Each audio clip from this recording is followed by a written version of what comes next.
Great pleasure today to come and speak with you about a couple of very diverse projects that I've been involved with. Always a challenge to be the last speaker on a beautiful day outside, so I appreciate that you're here, and I hope that you'll walk away with some new strategies that you can use within your organizations. I've called this Transformational Community Projects, Building Capacity Through Stakeholder Engagement. It's not the only tool I use, but for me it's the most profound tool to articulate and then actually get sustained change in organizations, but also in sectors. So I'm going to take you through two very different projects.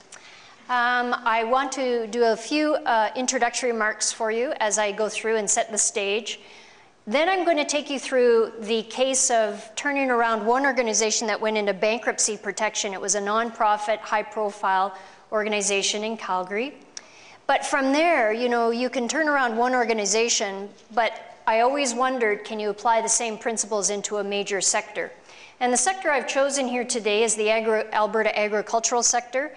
And so I'm going to take you through a case of the Industry Governance Review, which really talks about how do you enable an industry, a full industry, to undertake and sustain change. I'm going to close by sharing with you some of the things I've learned the hard way. There's lots of lessons to be shared, but I think there's also some success strategies that you can take away from today, and I hope that you can apply them either into an individual board, an individual organization, or within a cluster of organizations, or within a full sector. And then I'll close by just telling you the postscript on these two cases so that you know what's happened to them since we did all this work. Really, the test is in the longevity of the changes made. So I'll take you through these six. The first one is, just by way of introduction, the two success stories I'm going to tell you about have both earned very top honors. The Calgary Philharmonic Orchestra won a national award for its new innovative business model. And just by way of context, in that particular case, that is a union environment. And actually, the Players Association union is one of the strongest, I think, after the auto industry, one of the strongest unions in North America. We were undertaking this project in Calgary, but I know that within about half an hour of every decision we thought we had made, that New York was approving it or not. So very interesting, the degrees of freedom that you can use within such a case. The second one won the Premier's Award of Excellence just this past year, actually, for its innovation in how stakeholders were engaged in the process of really looking at the industry. So these are two that I want to talk about and juxtapose together and show you, although they're very different industries, very different situations that took them into a transformation, the key learnings that we got out of that can actually be transferred across sectors. Within my own professional practice, I actually work across multiple sectors. And in fact, I'm looking at Robert right here from the University of Calgary. Robert was on my University of Calgary strategy transformation team, and that was in, I guess, 1997, So it was a while ago. So post-secondary, I've worked in telecommunications, utilities, oil and gas, the K-12 system, performing arts, obviously, agriculture, so a lot of different sectors and experience. And as you go through this, I think the lessons learned the hard way, I find there's some that just always raise their ugly heads, and you have to deal with them. So I'm going to take you through that. Now, initially, when I looked at these two engagements and thought about them, they really bore similar characteristics. Both of these one, the Calgary Philharmonic Orchestra, performing arts, and two, the agricultural sector, of course, had multiple stakeholders involved, but they had a deep passion for the cause. And this is so different than the corporate sector, where the corporate sector has a business case. If it makes good economic sense, the decision is pretty straightforward.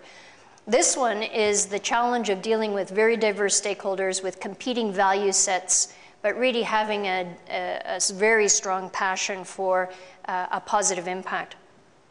Both of these initiatives were led by volunteer boards.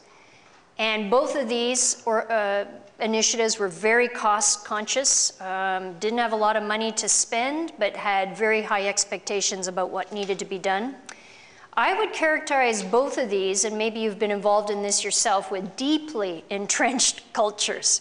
That really had very implicit traditional assumptions guiding their decision making, and those implicit assumptions were no longer really relevant in some of the problems we were trying to solve.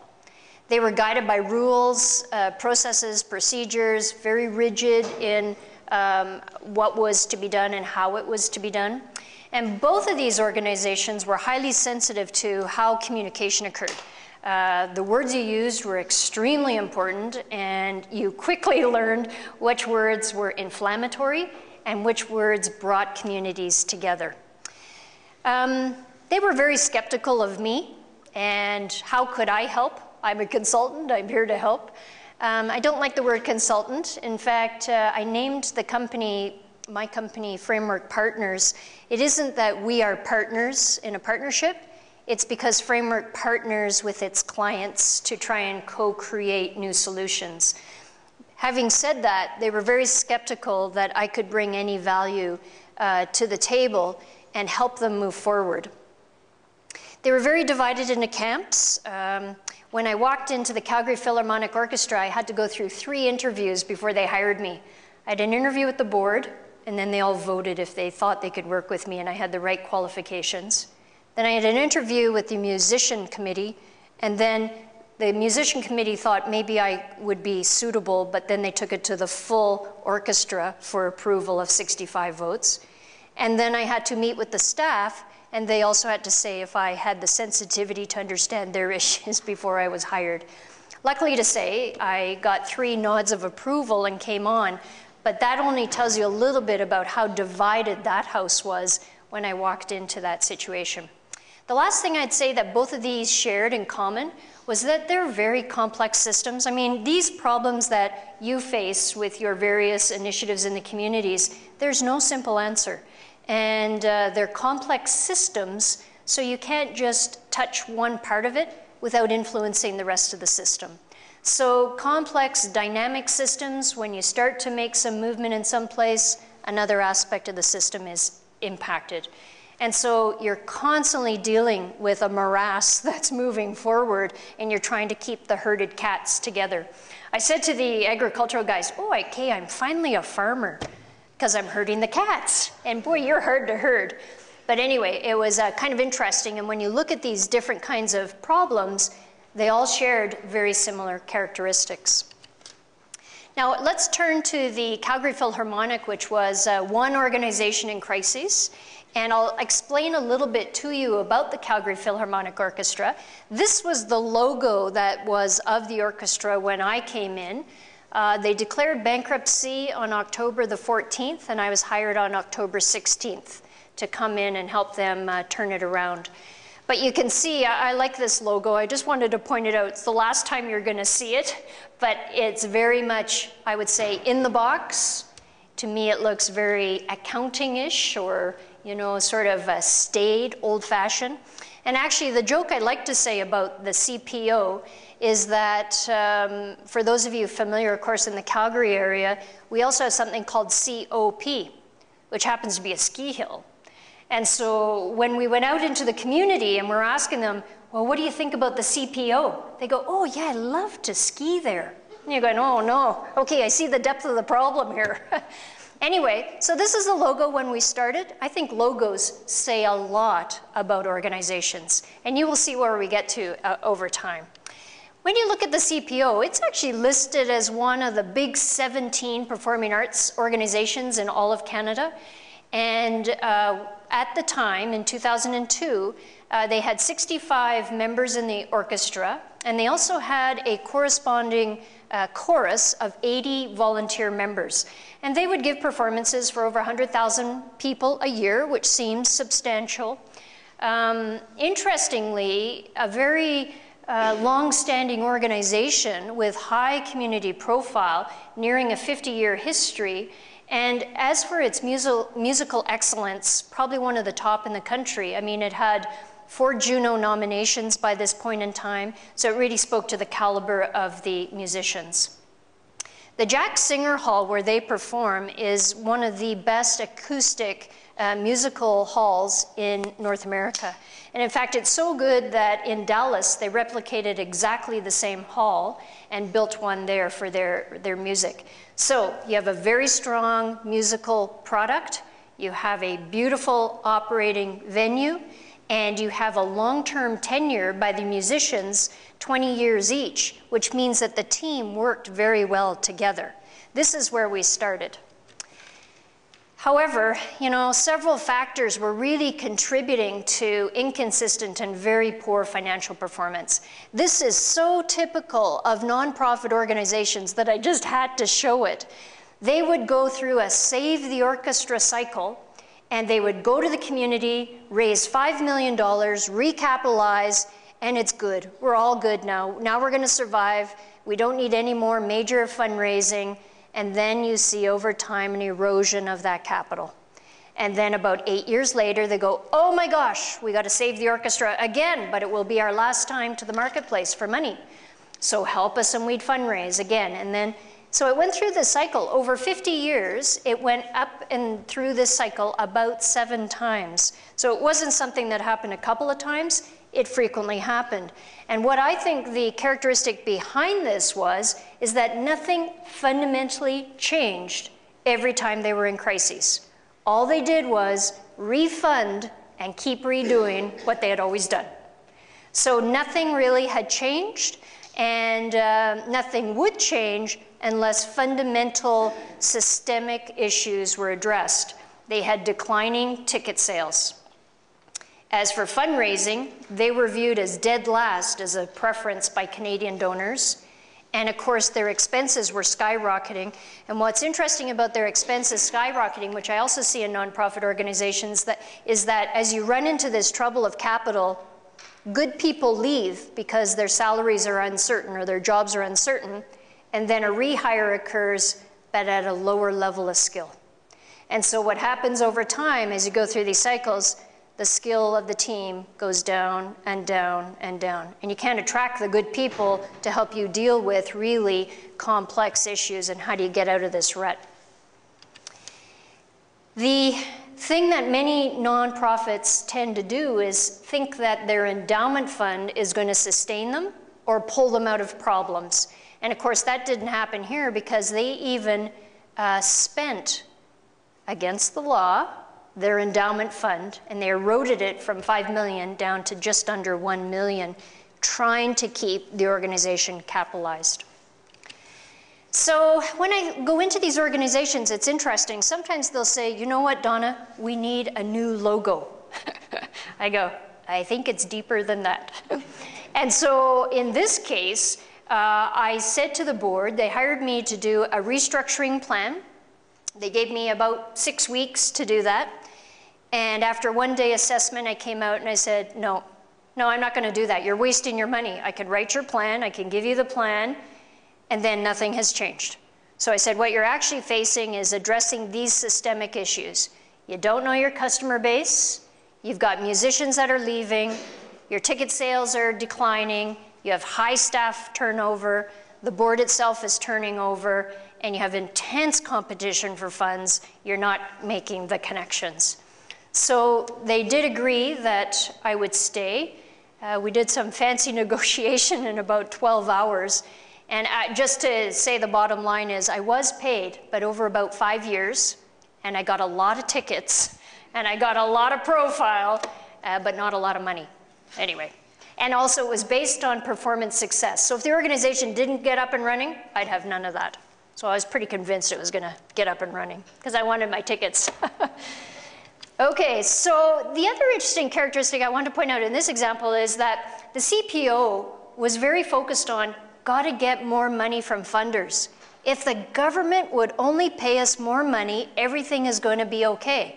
But what they weren't focused on was who they're serving, their customers. So if you take a look at the 2 places where they compete for funding, they compete for funding on any fundraising organization is competing with their cause, like any of the volunteer and not-for-profit organizations that you might work with. And at this time in Calgary, there were 2,210 other charitable organizations fundraising from the same small group of high net worth donors. If you look at the competition for customers, it had really changed over 50 years, and now they had all kinds of competition for those that went to COP and those that went to Banff in the mountains, but also those that just wanted some home-based entertainment, because now you could get beautiful CDs of classical music and sit at home and be very comfortable. But the point I wanted to say about these two areas of competition is that the traditional focus was on, let's just get more government grants. And I find this very short-sighted. You know, I know, we all know that, you know, government grants are difficult to get and sustain, and there are other ways to think about in the nonprofit and voluntary sector for diversifying sources of revenue.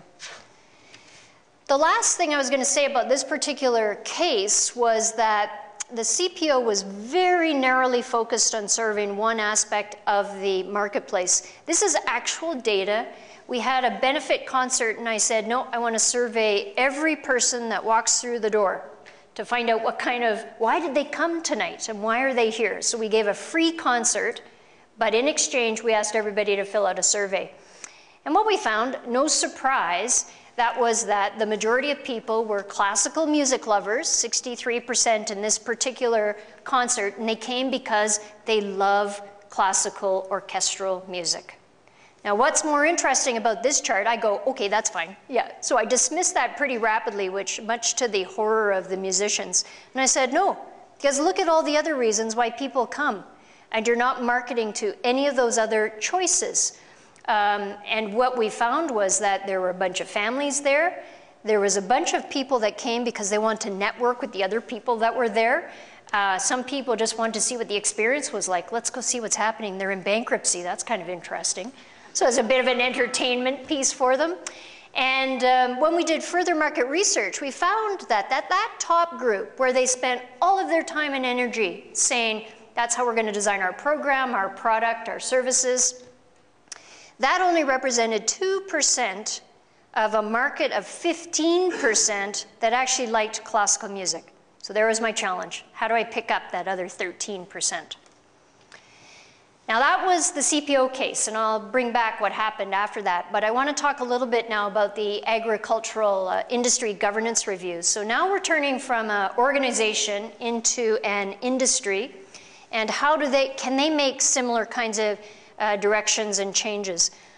Well, when we went, I was invited into the Agricultural Products Marketing Council, and this is how we started.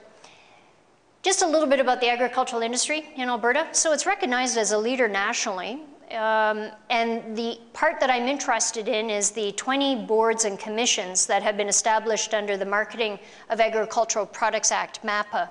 I'll refer to MAPA again several times. And the Alberta Agricultural Products Marketing Council is responsible to the minister for the oversight of these boards and commissions. Now, these boards and commissions are very interesting to me. I've worked with several of them independently, but this is the first time that I was there working with a group that had the oversight over all of them. And these boards and commissions are run primarily by volunteer boards. Well, that's interesting, because this is a darn big and important industry, and it's overseen by primarily volunteers. And the target that was set in the early 2000s was 10 and 20 by 2010. So what does that actually mean? Okay, so the agricultural industry in Alberta is recognized as a leader nationally. However, since the early 2001, I mean, the industry has fallen well short of its targets.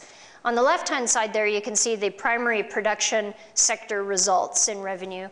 And on the right-hand side, you can see the processing sectors. And when you go back to that target, 10 and 20 by 2010, it's interesting because on the primary production side, we're still $1 billion short of achieving any kind of target there. And you ask yourself, why is that? How can we close that gap?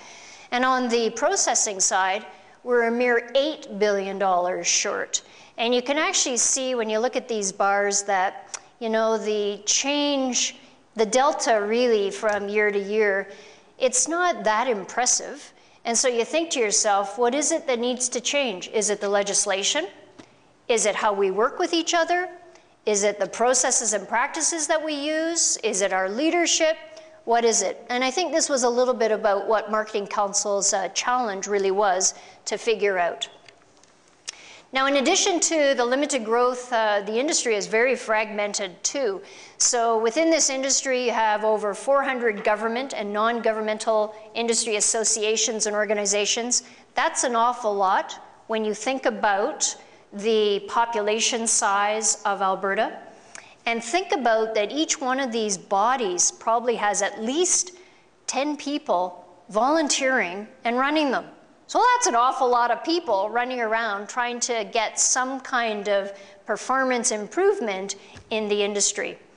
Now, in Alberta, the organizations at this period of time tended to be very focused provincially, rather than thinking bigger nationally or even internationally and learning from others and thinking about what are others doing and what can we do differently. Competitors globally, as well as domestically, were really organizing themselves in some very different ways, trying to be more strategic, trying to be more impactful, and we were sort of waiting or watching as this unfolded.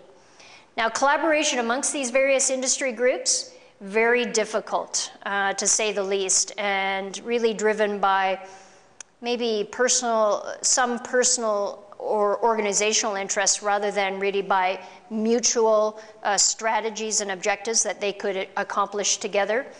And interestingly enough, players outside of agriculture were starting to have greater influence than those within the industry. So this was the period of time that Horner, who was Minister of Agriculture at the time, said, okay, I think what we should do in order to try and address this situation is open the Act. And of course, that's everybody shudders when you hear that the Act is going to be opened, because anything could happen.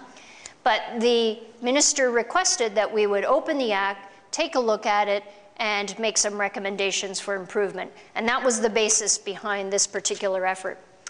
Now, the environment and roles had really changed significantly over the period of time since MAPA was last reviewed. I was quite taken by one presentation where it said the price of eggs was, do you remember that? It's like 30 cents or something for a dozen back in 1987 when this review was last done. And as a result, Marketing Council really took on the leadership role here to connect with and get input from the 20 boards and commissions on what their views were for leading to recommendations for changes in the Act.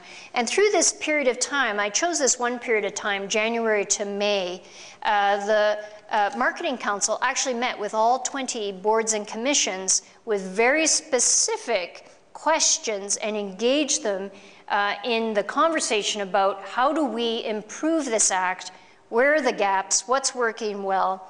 But what was interesting about this whole conversation was it started to surface a whole lot of other issues independent of the legislation. The other thing that this interesting dialogue really promoted was cross conversations. Even though Marketing Council was speaking with the 20 boards and commissions, the boards and commissions started to speak together. So the silos started to come down. Now, in this review and conversation, they also did some surveying to try and gather some data. We don't always make enough of our important decisions with the right kind of information. And what was interesting and what we tended to find was at that point in time, the 20 boards and commissions were very focused operationally. Or even the conversation at the boards was quota discussions. Well, you can have this much and I'll have this much. And they were focused operationally, tactically. And what we really needed these boards to do as leaders of their sectors was to be more proactive stewards of the future. So a key finding was, where are you on this continuum? And as boards and leaders of a sector, where we need to be is strategically focused for growth on the right.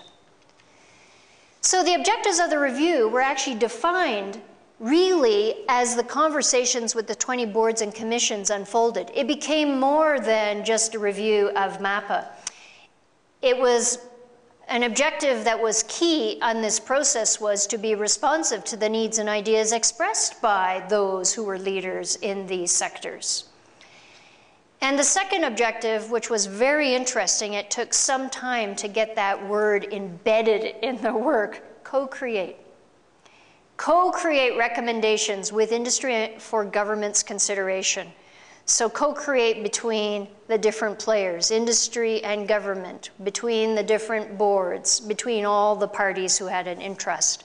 The idea was that no one of us has the answer, but together we can find some answers that work. The third objective was to translate the implications of these recommendations into something that is going to be clear for change, to make something better. And if we didn't get there and we didn't implement it, then actually we're all wasting our time and the money of all of this. The fourth objective was really quite interesting. It was about building capacity within the sector. It was about enhancing the industry's competence in thinking strategically, leading strategically, and managing strategically. It was elevating the thinking out of that operational focus into something that was very strategic. And the last one was to increase the focus, the coordination, and the integration really between council, the overseer of the 20 boards and commissions, and the 20 boards and commissions, and government, and other stakeholders. So the review, which started off as let's look at the legislation, make improvements, is a very narrow, it's sort of like that other picture I showed you with all the problems at the CPO. That would be like addressing one of the bubbles. This was addressing more of the complex system dynamic that was really hurting the industry. The pivotal piece on this particular project was that the process needed to be constantly responsive to and address key issues that were raised by the stakeholders. And there was a pivotal industry direction setting workshop in November of 2006. Framework helped to facilitate that. There was about 200 industry participants in that effort, and 3 questions were asked. It was a full-day workshop. There was a lot of information exchanged, but really it's what are the key trends and issues that are going to drive significant change next 10 years, so look forward, and don't look forward tomorrow, look forward 10 years. Number 2, how can we be responsive ahead of time to this change? And number 3, what do we need to change to be effective in this changing environment? So as marketing organizations, what specific things can we do together? So these became the discussion questions, and the issues that arose and defined by industry and government working together was these themes. And that is that MAPA needed, the MAPA review is not the right term. It's an industry governance review. So legislative, regulatory, and policy amendments, yes, those are important. But we needed major cultural shifts in our attitude and how we're thinking about possibilities and process forward. We needed much better clarity of roles. What do boards do? What do management teams do? What does the government do? Like, who does what? Organizational structures, quite antiquated. I mean, many of them hadn't changed in 20 years. Processes, practices, and systems. Do we have the right infrastructure to support us in those ways? Leadership. What is leadership? And who are the leaders? It's kind of funny, I'm working in not just these 20 boards. As I said, I worked in lots of different volunteer organizations. And it's funny, sometimes these boards go, well, who leads us? Well, I don't know. Oh, you guys, it's you. You're the boards, you're the stewards. You know, if you're not going to stand out in front and lead us someplace, we're not going to go anyplace. So leadership became a central issue. And then this whole notion of broader and more meaningful stakeholder engagement. Government, you can't come in and just ask for my opinion and leave. You need to come in and we talk about it together and gain input together and co-create solutions together. So it's that act of listening. So industry, you can't just come in and complain. You gotta work with other stakeholders, build solutions, share ideas, and co-create together. So it wasn't any one group that wasn't very effective, it was all groups. who didn't really know how to effectively engage people in the dialogue. So that's a little bit about the industry governance review. I'd like to spend, though, a few minutes on what we've learned the hard way. These weren't easy lessons, and I must have a very short-term memory, because I'll go from one of these into another one and go, oh my gosh, oh yeah, that's right, I forgot about that. Why am I here again? But anyway, here's a few of the lessons that I have learned. First of all, these are complex consensus-building environments, and they require certain approaches to be effective. You can't have some approaches in these environments and expect to get good results. So these are the key success factors that I have identified. The first one is you have to know how to employ effective stakeholder engagement. And that isn't one meeting, it's not one memo, it's not one mechanism, it's multiple mechanisms, multiple conversations, and multiple stakeholders getting involved in the dialogue and process of co-creation. Number two, and a speaker mentioned this morning, and I agree wholeheartedly, you have to establish a common fact base right off the bat. I remember being in the Calgary Philharmonic, and you know, the musicians had been excluded from many of the management decisions for many years. And so they had no idea, for example, what a good fundraiser cost. And they were absolutely shocked when they found out what you had to pay for a good fundraiser, but then they realized you actually need a good fundraiser if you're going to have fundraising happen. So it's sharing these ideas. And in fact, in the Calgary Philharmonic case, I actually had the union representative come into every single meeting because I decided I have nothing to lose. So he might as well be there. And at the end of the day, he said to me, I don't know, there's nothing to negotiate. I know it all. I go, I know. That's good. Now let's just sign this collective agreement. But the idea was we had a common fact base, and so there wasn't a lot of controversy, because at this point now, we all agreed on what the facts were. Thirdly, we need, through this consensus building, it's to align divergent objectives and values. That is the point, is getting alignment. And how do you do that? Well, you co-create solutions together. There is no one right answer. And as Rick mentioned, in my background, I've lived in a lot of places around the world, and if there's one thing I've learned in spades is there's no one answer. There's lots of answers, and that's the value that gets us through complex problems, is being able to draw from that different array of answers. Consensus decision-making is absolutely key in these situations, because if you don't have full consensus, then you can't implement. And consensus, I have a lot of conversations about consensus in the nonprofits I work with, or the public sector organizations I work with, or the voluntary organizations. And consensus is not about a vote. It's not 50% plus one, and now you can implement. It very much is an alignment about, I can live with the answer and I fully support it and I'll help you implement it. And until you reach that point, you're not done your work yet. And you circle back and you keep working on it. Consensus is fundamental to both an organizational transformation as well as a sector transformation. A variety of capacity building approaches are required. You know, it's about working side by side. It's about communicating differently. It's about getting facts out. So you have to have a full toolbox of how to help people grow in their knowledge and understanding.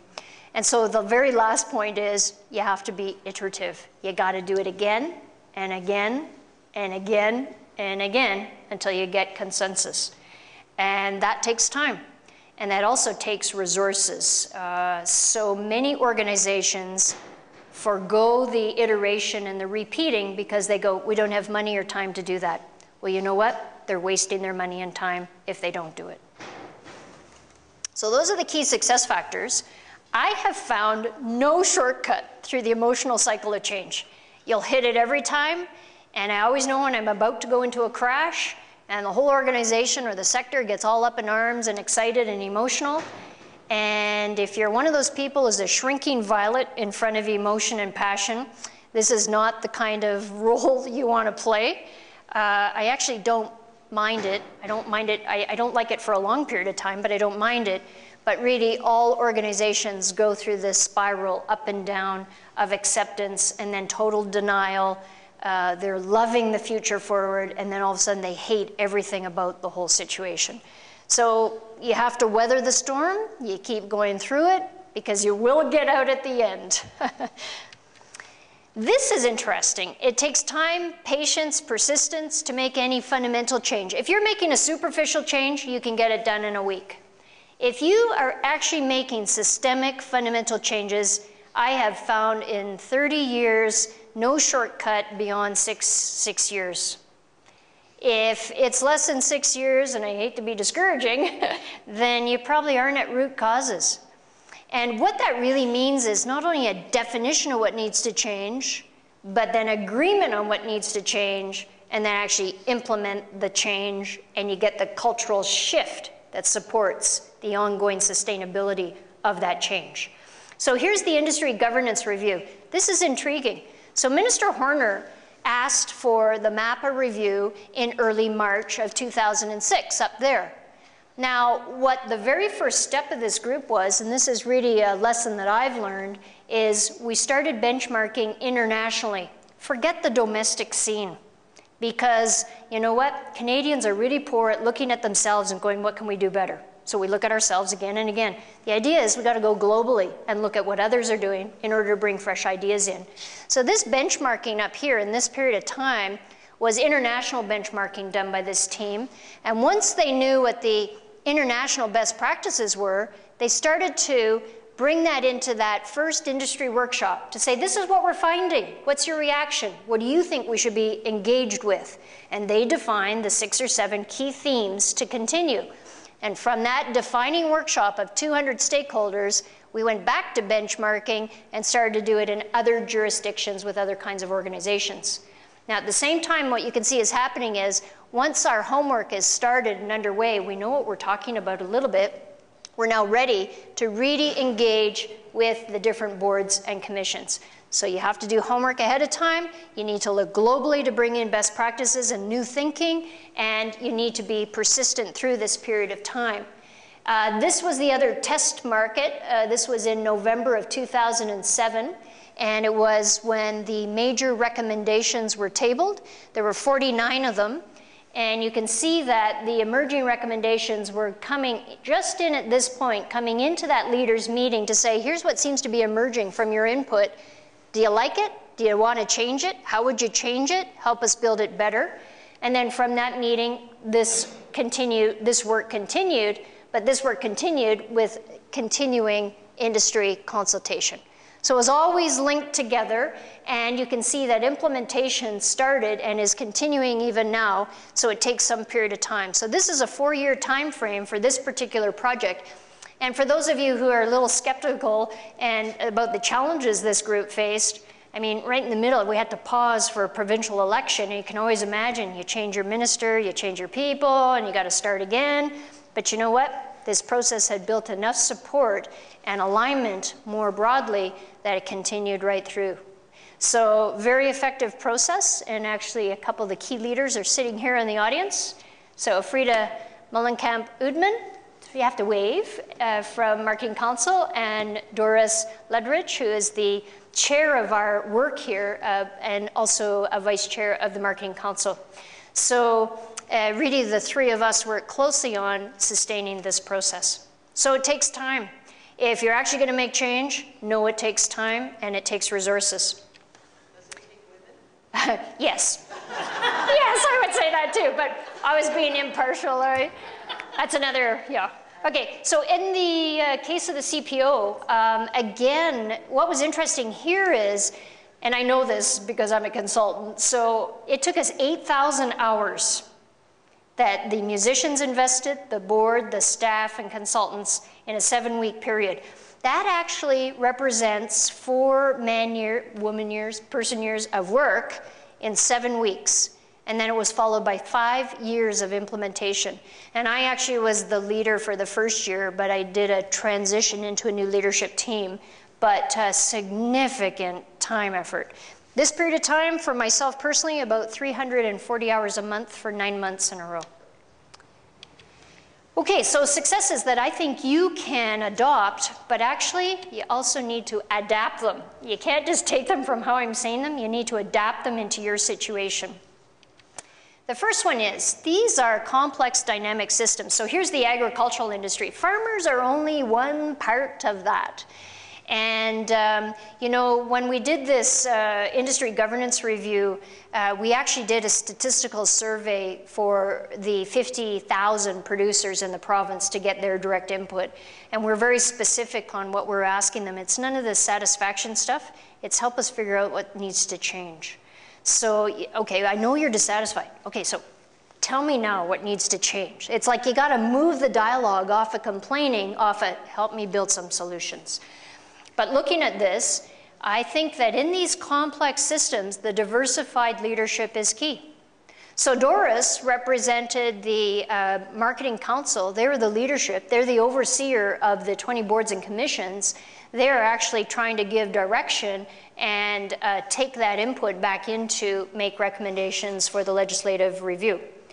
Frida, who is working there as well, is sort of the, I'm thinking the facilitator between all of these different groups and helping really to maintain the process and the logistics planning and the thinking through and the interpretation of what comes back. And myself, I'm the independent person. I actually don't have a vested interest because I'm just interested that it work better for everybody. And so I bring some process experience and advice, but I'll also overturn traditional assumptions. And maybe you gathered I'm not a shrinking violet, so we'll be pretty persistent on the sacred assumptions that are in the room that really need to be surfaced and resolved, because until you resolve them, you will not move forward. So, but these are supported by multiple teams with different skills, different experiences, interests, willingness to serve, but they are available and they've got access to networks that we need to get into. So a strategy you can evolve. This is interesting, and I've done this every time. I brought another example. There's a couple up here. This is a publication about the Calgary Philharmonic turnaround, and you can see that the authors of this published article is the board chair, the head of the musician committee, and myself. And so I always think of those three different groups coming together to try and give very different perspectives on what the solutions going forward are. So leadership, key, got the right people in the right place, best practice. The second one I've already mentioned is recognize the absolute importance and criticality of consensus building. And so, you know, consensus building, I've got a definition here. I think it's going to go on the web so you can get that. But if I left you with one message is, you got to be good at getting consensus. And it is a skill. It isn't something you can go into and think you're going to do it. For example, I would never call myself a mediation kind of facilitator. I always challenge it because I don't want the best solution that a committee will come up with. I want a better solution because you got great people in the room. So it isn't about just, you know, trying, oh, okay, I'll agree because I'm fatigued and tired and okay, I agree. That's not good enough. You have to be better because otherwise, why are you doing it? The other one is this common fact base, which I mentioned before, really important to get to shared understanding and informed decision making. Don't make gut decisions, make decisions based on information. This is the new logo of the Calgary Philharmonic Orchestra. It was interesting again when we went back out into the environment, we said, well, what do you think about the CPO? They go, well, I don't know. What is that? Well, you know, it's the orchestra. Oh, the orchestra. Okay, I get it. Yeah, I like it. So then we thought, oh, okay, we got the name wrong. It's not about CPO, it's about orchestra. So there it is in the name. You can see it, orchestra. Then people start to see it because that's how they perceive it. Anyway, in this case, we benchmarked 45 orchestras worldwide. I said, don't look at Canada because, you know, they're all in trouble and they're all sort of on the teetering on the edge. So what are we going to learn from them? That they're the same as us. So go international. We did lots of interviews and discussions with key stakeholders, significant community input, did research on that, looked at what they had done before, looked at archival data. I mean, but the most important one was the last one. Drew from the collective knowledge and experience of those intimately involved and pulled out of their minds, joined the perspectives together, and started to co-create together. In the agricultural example, I think the key powerful turning point in that whole process was understanding alternatives can be very powerful for developing new solutions. The pivotal meeting was really November 2007. And this is where we brought in several examples from other jurisdictions and other countries and outside of agriculture into the conversation. You can learn lots outside of your industry. So we compared a variety of governance models from other jurisdictions and non-agricultural organizations, uncovered and developed a willingness to adopt and adapt these into our situation, and really increased everybody's understanding of what's good governance. It's not just about a good board. It's not just about a good management team. It's actually about how we make decisions together. So in the case of the industry governance review, I mean, they looked at other jurisdictions, yes, across Canada, but outside, more importantly. And they looked at other non-agricultural organizations in oil and gas, forestry, healthcare, education, and tourism, for those of you who were in my workshop earlier this morning. So we drew the best out of all of those and understood where they were failing because we didn't want to be in the same position. Involving stakeholders in meaningful ways is critical to all of those other tasks. And in the case of the Philharmonic, the musicians were always left at the side. They would come to a fundraising event from the kitchen, perform, and leave back through the kitchen. I go, well, no. Or at the beginning of a concert, you'd have somebody from Global come in and open the concert. Well, why? What you want to know is the connection with the people on the stage. So the musicians started to take front and center of a lot of this communication because they had the passion about and wanted to create the solutions. They become the best spokespersons. On the industry governance side, multiple ways were used to engage people. There was working groups, there were industry workshops, they had study tours where they brought a multiple of people. There was, as I mentioned, surveys to representing the 50,000 producers and one-on-one interviews. And specifically in this work was a target on youth. It's very good. Thanks to Doris. Doris asked that question and jumped right on it. So these evoke passion. If you're doing it right, it's passionate, it's emotional, it's difficult. I remember working with Robert. We had a meeting there where we had a few of the faculty, well, quite a few actually, probably 70 of them. And a couple of them got up and were pretty passionate, and they were pretty mad about some of the conversation. But you have to take it in, you use it, and you say, well, can you tell me more? Like, how can we change that for you? So a lot of this is you got to expose the alternatives. When people have an emotional outburst, they're seeing it and hearing it a different way. So just as I finish off, I think critical to success is really being thoughtful about your stakeholder engagement and having it so that you're focused on becoming co-creators of new concepts, solutions, and definitions. You have to alter some long-held traditions, assumptions, and you have to truly listen to each other if you're going to start hearing and seeing new solutions and pathways forward. We learn from each other, and it's through that iteration, going back again, testing again, testing again. That's all part of the process. That strengthens communication, cooperation, coordination, and commitment, and all of those 4 words for me mean you're going to get implementation happening. Otherwise, you don't get action. So one of the last pieces here is this iteration idea again. And that is that you have to constantly use feedback to evolve concepts and keep identifying a better and better opportunity for improvement. So it's plan, you do it, see what happens, you review how you did, and then you adjust your plan and you plan again. And you keep going through. So this kind of steps ensures that you're constantly looking at the systemic issues and not being sidelined by sort of I think more superficial issues. So you use this feedback to further stimulate conversation. You keep feeding it back into the industry. You formulate your content of what you're talking about. You use this to construct your next workshop. You use this as agendas for meetings that you're engaging people in. You use this to write the minister's address. You use it to adjust the processes on an ongoing basis. So the last slide is really other things that I've thought about is, you know, there's a lot of governance issues, and high-performing boards are continuously evaluating and revising their governance practices based on what's happening around them.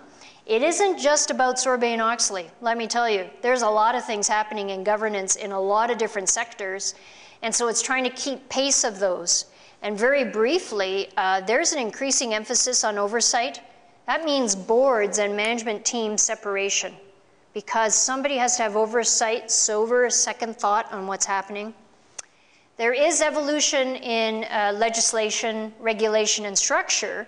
Yes, those are happening. But in addition to that, sizes of boards are decreasing. So at the CPO, I had a 33-member board, but actually the trend is to have a board that's 8 to 12 people who actually know what's going on, you know, and are very engaged in the conversation. Boards are shifting, and this is very significant for agriculture, from representative-based boards to skills-based boards. So what you're trying to get, it's what they're really doing with the super board in health. They've tried to move towards a skills-based board. You probably have some view about that, but that's actually what they're trying to do, is get to a skills-based board. An increasing awareness of your members' needs and who you're serving. Do you know them? Do you know what they need? If they're quiet, that makes me nervous. I'm not sure I know what they need. Greater emphasis on accountability. We've heard that for several years now. And there's an increasing emphasis on developing policies that talk about conflicts of interest. So one of the controversial ones is having a key funder sit as a voting member of a board. That's direct conflict. And I've dealt with several boards where we've had to restructure them to remove the funder, because a funder can say, no, I don't like that idea. I'm not going to vote for it. And if you vote for it, I'm going to withdraw my funding.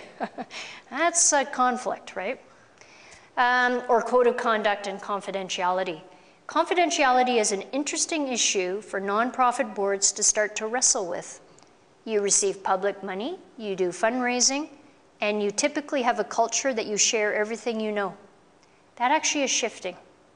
And the last one is, a lot of these nonprofit boards are looking to diversify their revenue sources because they can't continue to rely too much on just one source of funding. If that dries up, they're dead.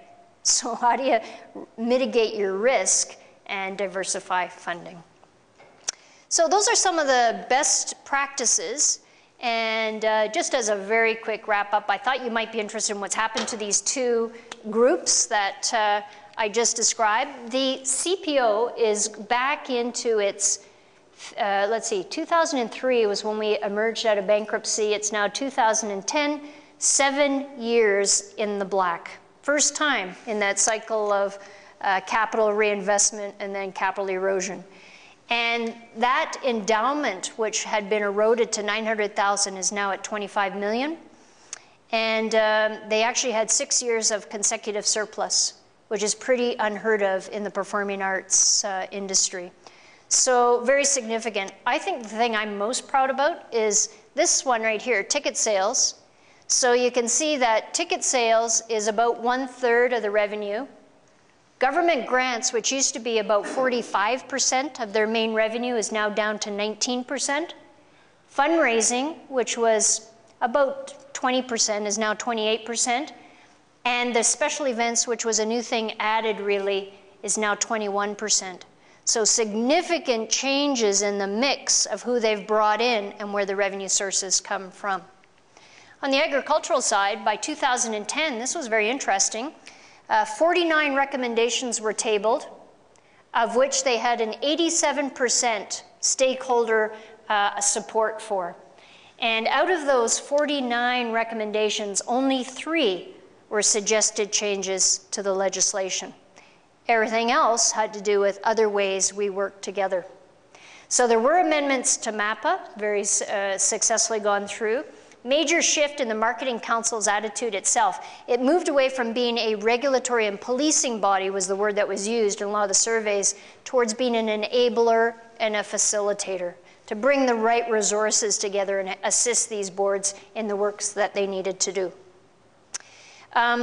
And also, I mean, a lot of more industry focus now on governance. As you saw in a lot of the workshops today, that's all good conversation to have and be learning from other sectors. So this, as I mentioned, won the Premier's Award of Excellence for its innovation in how to engage the industry in the conversation.